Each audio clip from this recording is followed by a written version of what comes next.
Subject పోయినాయి అని చెప్పిండు. పోయినాం మీరు అంటే ఏడ్చిండు. ఏడిస్తే వద్దు నాన్న ఏడవకపోతే నీలే మళ్ళీ రాసుకుందాంలే ఎందుకు బాధపడుతున్నావు సాయి అని అంటే, ఏ బాబుకు తక్కువ వచ్చినా కానీ ఫెయిల్ అయినా కానీ ఏ సబ్జెక్ట్లో ఎన్ని పోయినా కానీ ఇట్లా చేసుకోవద్దు, తల్లిదండ్రికి ఇబ్బంది పెట్టినట్టు అవుతుంది. 17 ఏళ్ళు ఉంటే ఇప్పుడు నా బాబు ఏ బాబు ఇట్లా చేసుకోవద్దు, తల్లిదండ్రికి బాధ అన్నీ గుర్తుకోసం. చిన్న బాబాయ్ ఏమన్నా 17 ఏళ్ళు ఉన్నాడు. ఒక్కొక్క మాట నన్ను చెప్పినుంటే నేను ఇంత బయటికి వెళ్ళనీయకపోతుండే. ఇంటర్ ఫలితాల్లో ఉత్తీర్ణులు కాలేదని చెప్పి చాలామంది విద్యార్థులు బాధతో సూసైడ్ చేసుకున్నారన్న విషయం మన ప్రతి ఒక్కరికి కూడా తెలిసే ఉంటుంది. అయితే ఈరోజు కొల్లూరులో కూడా సాయి తేజ్ గౌడ్ అనే ఒక విద్యార్థి కూడా తను ఉత్తీర్ణులు కాలేదన్న ఒకే ఒక మనస్తాపంతో ఇంట్లో ఎవరికి చెప్పకుండా బయటికి దూరంగా ఒక చున్నీ తీసుకొని వెళ్ళి వాళ్ళ ఇంట్లో వాళ్ళ అక్క వాళ్ళ చున్నీ తీసుకొని వెళ్ళి చెట్టు కూరేసుకోవడం జరిగింది. ఒకసారి అసలు ఏం జరిగింది, వాళ్ళకి ఏమైనా చెప్పాడా, అంటే ఎన్ని పరీక్షల్లో ఉత్తీర్ణుడు అయ్యారు, అసలు ఏం జరిగింది, కాలేజ్ వాళ్ళు ఏమైనా ఇబ్బంది పెట్టాడా లేదా, అసలు ఏమైనా చెప్పారా లేదా ఆ విద్యార్థి వాళ్ళ పేరెంట్స్తో అనేది ఒకసారి లోపలికి వెళ్ళి వాళ్ళ పేరెంట్స్ని కనుక్కునే ప్రయత్నం అయితే చేద్దాం. వచ్చేసేయండి. ఈ సమయంలో వచ్చి మిమ్మల్ని ఇబ్బంది పెట్టాలని కాదు, మీ అబ్బాయి మీతో ఏమని చెప్పాడా? ఇంకా అంత చెప్పిండు, బయటికి వెళ్తున్నా నేను జిరాక్స్ తీసుకొస్తా ఇది అని చెప్పిండు, ఇంకేం చెప్పలేడు.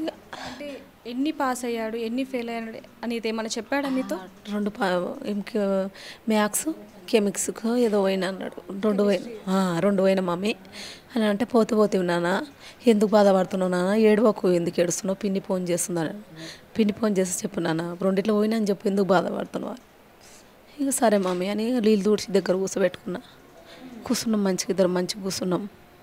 బయటికి వెళ్ళిపోయి 10 నిమిషాల దాకా ఒకటికి పోయి ఇక మళ్ళా ఇక రాలేడు. ఇక ఒక 1 గంట కల్లా అక్కడికి వెళ్ళి వాళ్ళ ఫ్రెండ్ వాళ్ళ మమ్మీ ఫోన్ చేసింది, ఇట్లా సాయి ఉండా నీ దగ్గర అని ఫోన్ చేసింది. అంటే సాయి నా దగ్గర లేడు, ఇప్పుడే బయటికి అదేమో జిరాక్స్ తీసుకొస్తాను పోయిండు, ఇంట్లో ఫోన్లో తెలుసులేదు. పాస్ అయ్యాడు ఎన్ని ఫెయిల్ అయ్యాడు చూసుకోవడానికి వెళ్ళానని చెప్పాడు. అంతే అంతే ఇంట్లో తెలుసలేదు కరెక్ట్ అని చెప్పిండు. అంటే సరే నాన్న తీసుకొని రా, ఇప్పుడు 1 గంట అయింది నాన్న, వద్దు నువ్వు ఎన్ని గంటలకు పోతావు అంటే సాయంత్రం 5 గంటలకు పోతావు అని చెప్పిన. కాదు మమ్మీ నేను ఇప్పుడే పోవాలి అన్నాడు. అంటే సరే నాన్న నువ్వు తప్పుని రా అన్న. అంటే సరే మమ్మీ అన్నాడు. అన్నాక ఇక పోయింది, అటే పోయింది. వాళ్ళ మమ్మీ అక్కడికి వెళ్ళి వాళ్ళ ఫ్రెండ్ వాళ్ళ ఫ్రెండ్లకు ఫోన్ చేసిండంట, నేను సొసైటీ చేసుకుంటున్నా అని చెప్పిండంట. చెప్తే ఇక వాళ్ళ మమ్మీ ఇట్లా మీ సాయి తేజ వానికి ఫోన్ చేసిర్రు మళ్ళీ వాళ్ళ మమ్మీ ఫోన్ చేసి సాయి తేజ్ ఉండా అని అంటే, లేడు ఇప్పుడే ఉండే నా దగ్గర, ఇప్పుడే 10 నిమిషాలు అయింది బయటికి వెళ్ళిండు అని అన్న.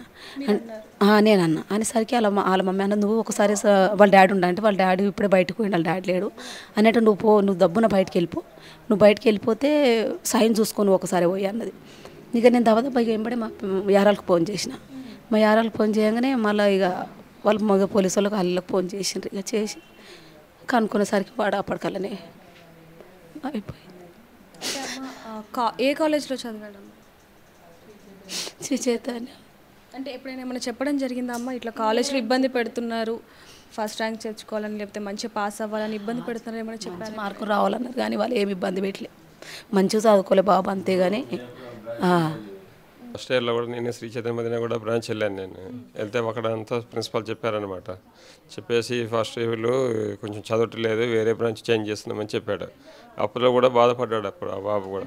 మీ అబ్బాయి సరిగ్గా చదవట్లేదని చెప్పారా వాళ్ళు?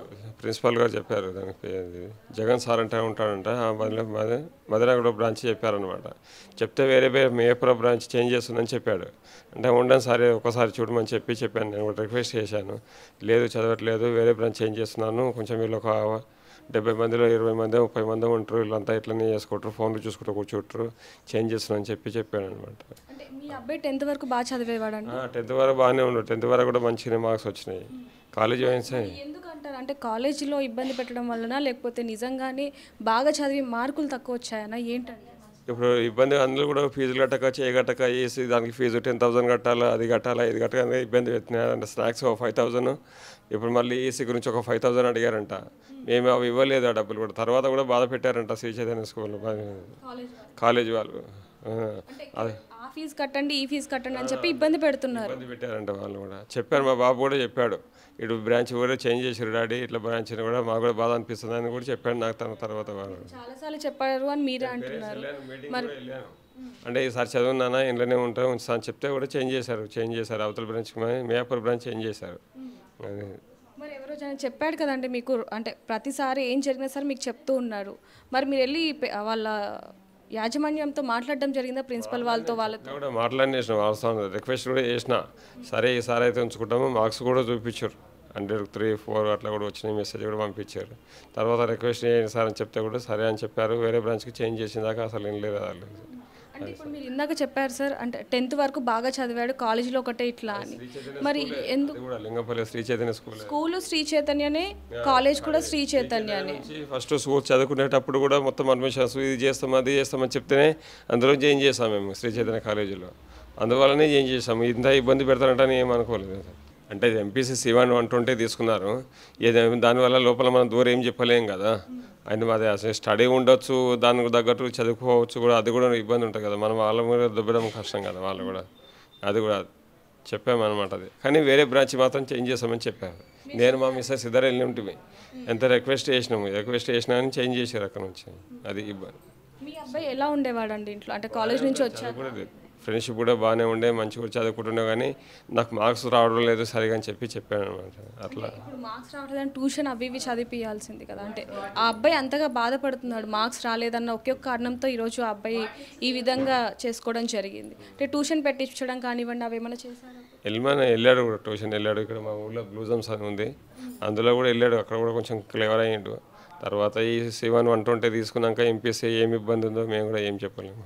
అది అంటే చాలా మంది సార్ రిజల్ట్ వచ్చాక ఇలా తక్కువ మార్కులు వచ్చాయని చెప్పి చనిపోతున్నారు. వాళ్ళకి మీరు చెప్పేది? ఇప్పుడు అట్లా చేసుకోకూడదు. ఏ కష్టమైనా కానీ చేసుకుందాము, బతుకుదాము. కాలో చేయకపోయినా కానీ ఎక్కడైనా జీతం ఉండి బతకగలుగుతాం. కానీ సూసైడ్ చేసుకుంటే ఏం లాభం చెప్పండి? రేపు పొద్దుగాల ఫ్యూచర్ ప్రాబ్లం అవుతుంది. ఇప్పుడు చనిపోయింది మా బాబు, రేపు పొద్దుగాల 17 ఏళ్ళ అబ్బాయి. నాకు ఇప్పుడు ఏముంది, మేము ఇద్దరం ఉంటాం బస్ అంతే. 2 పాపలు బాబు. ఇప్పుడు అయినా మాకు అది ఏం కావాలా, ఎట్లా ఉండాలా, ఎన్ని రోజులు బాధపడాలా? అట్లా చేసుకోకూడదు అని చెప్పి నా ఉద్దేశం చెప్తున్నాను. అమ్మ, చాలామంది పిల్లలు ఒక సబ్జెక్టు 2 సబ్జెక్ట్స్ పోయాయని చెప్పి పరువు పోతున్నారు, లేకపోతే ఇంట్లో వాళ్ళు తిడతారేమో అని చెప్పి సూసైడ్ చేసుకుంటూ ఉన్నారు. ఇప్పుడు తర్వాత చాలా రిజల్ట్ వస్తూ ఉన్నాయి. వాళ్ళ అంటే స్టూడెంట్స్కి మీరు ఏం చెప్పాలనుకుంటున్నారు? బాబు మాత్రం ఏ బాబుకు తక్కువ వచ్చినా కానీ, ఫెయిల్ అయినా కానీ, ఏ సబ్జెక్ట్లో ఎన్ని పోయినా కానీ ఇట్లా చేసుకోవద్దు. తల్లిదండ్రికి ఇబ్బంది పెట్టినట్టు అవుతుంది. 17 ఏళ్ళు ఉంటే ఇప్పుడు నా బాబు ఏ బాబు ఇట్లా చేసుకోవద్దు. తల్లిదండ్రికి బాధ అన్నీ గుర్తుకోసం. చిన్న బాబాయ్ ఏమో 17 ఏళ్ళు ఉన్నాడు. ఒక్కొక్క మాట నన్ను చెప్పినుంటే నేను ఇంత వీళ్ళు బయటికి వెళ్ళనీయకపోతుండే. అంటే ఫ్రెండ్స్కి వెళ్ళి చెప్పడమే కానీ మీతో మాత్రం అంటే సబ్జెక్ట్ పోయాయని కూడా ఏం చెప్పలేదు కదమ్మా? ఆ సబ్జెక్ట్ పోయినాయి అని చెప్పిండు. పోయినా మీరు అంటే ఏడ్చిండు.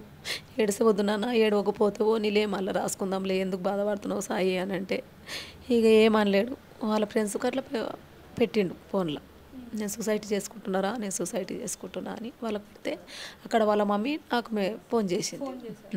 ఇక 10 నిమిషాల దాకా 1 అవుతుంది, బయటికి వెళ్ళిండు బాబు. ఇక కథ ఇక దేవులాడినాము. ఇక వాళ్ళు చెప్పేసరికి బయటికి వెళ్ళేసరికి అసలు బాబు ఇంకెక్కడ కనిపించలేడు. ఇక ఆమె వెంబడే మా మరిదికి చెప్పి, మా యారాలు మళ్ళీ మా మరిదికి చెప్పి ఇక పోలీసు వాళ్ళకి చెప్తే దాని మీదకి వెళ్ళి కనుక్కొని, అమ్మ మీరు వెళ్ళేసరికి కొనవపూరితో ఉన్నాడు అని చెప్పి విన్నాము, నిజమేనా? కరెక్ట్ కొద్దిగా ఉండినంట, హాస్పిటల్ తీసుకుపోయేసరికి అంతే. మీరైతే ఇప్పుడున్న స్టూడెంట్స్కి చెప్పేది ఇదే, తల్లిదండ్రులు మాత్రము బాబులు ఇట్లా చేసుకోవద్దు. ఏ సబ్జెక్ట్ పోయినా మళ్ళీ రాసుకోవాలి, కానీ ఈ బాధ పెట్టొద్దు, ఇట్లా చేసుకోవద్దు. అదొకటి. థ్యాంక్ యూ అమ్మ, థ్యాంక్ యూ సో మచ్. నమస్తే అండి.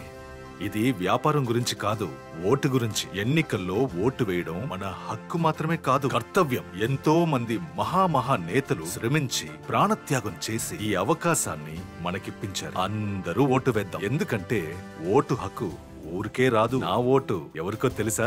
అది సీక్రెట్ అండి.